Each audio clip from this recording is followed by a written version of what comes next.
Sortir les dépenses militaires des critères de stabilité européens. La proposition revient de façon récurrente. Notre déficit structurel est certes supérieur à celui de l'Allemagne, de l'ordre de 3 points de PIB en moyenne depuis 10 ans.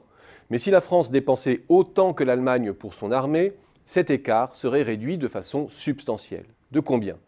Si je me fie au périmètre étroit des dépenses de défense retenues par l'OTAN, hors budget des anciens combattants et hors pension des militaires retraités, cet écart est aujourd'hui de l'ordre d'un demi-point de PIB. Si je retiens une acception plus large des dépenses de défense, incluant toutes les dépenses financées par l'impôt et allouées à la fonction de défense, il s'agit là de la comptabilité fonctionnelle de l'État, cet écart approche un point du PIB. De quoi, en première analyse, atténuer de près d'un tiers notre handicap vis-à-vis de l'Allemagne et nous rapprocher des clous des 3% de Maastricht.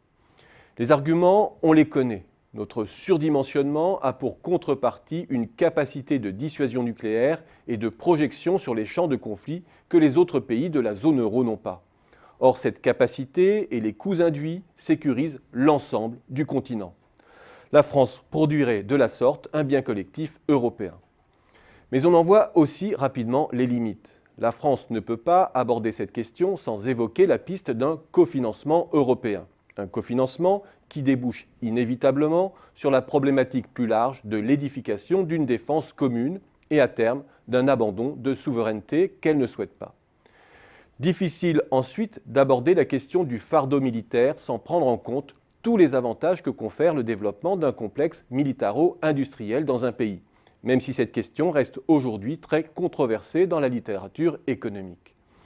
Du coup, l'enjeu du débat ne porte plus sur l'ensemble des dépenses militaires, ni même sur l'écart permanent qu'induit notre surdimensionnement, mais sur la question plus ponctuelle du financement de nos opérations extérieures, dont l'enveloppe ne cesse de croître. Mais on change alors totalement d'ordre de grandeur. Même si nos dépenses liées aux opérations extérieures ont dépassé 1,5 milliard d'euros cette année, explosant l'enveloppe prévisionnelle de 1,1 milliard, les sommes restent inférieures à 0,1% du PIB. Un enjeu appréciable lorsqu'il s'agit de pinailler à la virgule près avec l'Allemagne ou la Commission, mais qui reste quand même de second ordre. Or, ce n'est que cet aspect des choses que la France met sur le tapis dans le cadre des négociations européennes. Autrement dit, l'échappatoire au rigorisme bruxellois ne viendra pas de là.